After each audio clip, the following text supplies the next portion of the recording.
ఇక్కడ ఏంట్రా అంటే చోడవరంలో ఎరగబెట్టాడు ఒక ఎమ్మెల్యే ట్రాన్స్ఫర్ మీద యలమంచులు వచ్చి ఏంటో మాట్లాడుతుంటాడు.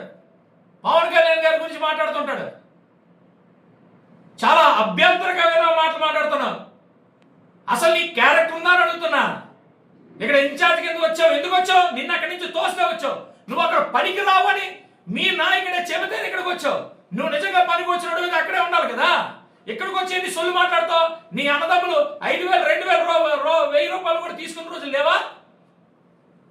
ఇక్కడికి వస్తావు. కనీసం నీ పాత ఎమ్మెల్యే ఇక్కడ ఎవడైతే కనబాబురాజు చేశాడో ఆ కనబాబురాజుని అడుగు ఆ 32 ఎకరాల కోసం. నువ్వు వచ్చి నాకు చెప్తావు, అరే నువ్వు 100 సార్లు పుట్టు, నా నీతి నా తండ్రి నీతి నీకు తెలుసు. నువ్వు 100 సార్లు పుట్టినా నీ లేకి బుద్ధులు నీ లేకి వ్యవహారాలు ఇక్కడికి తీసుకురాకు. ప్రతి ఒక్కటి మీలాంటి లేఖ ఎదవలు కొంతమంది వెళ్తే ఆయన తప్పుగా అర్థం చేసుకుంటే డైరెక్ట్ గా మా నాయకుడు ఒప్పుకోడు. మీ నాయకులా కాదు. నువ్వు కొంతమంది నాయకులు తీసుకొని నువ్వు జగన్మోహన్ రెడ్డి దగ్గరికి వెళ్తే జగన్మోహన్ రెడ్డి ఏమన్నాడు? ఎమ్మెల్యే రాలేదేంటని అడిగాడు. ఎందుకు అడిగాడు? మీ తమ్ముడు గురించి అడిగాడు.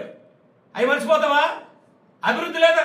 అరే నీకు చేత కాదు, ఒక బ్రిడ్జ్ కూడా వేసుకోవడం చేత కాలేదు కాబట్టి, ఒక రోడ్డు వేసుకోవడం చేత నీ ప్రజలందరూ కలిసి ఇక్కడికి వచ్చి మరి అక్కడి నుంచి వచ్చేసి అన్నీ మర్చిపోతారు అనుకుంటున్నావు. చోడవరంలో చాలా మందికి ఇక్కడ నుంచి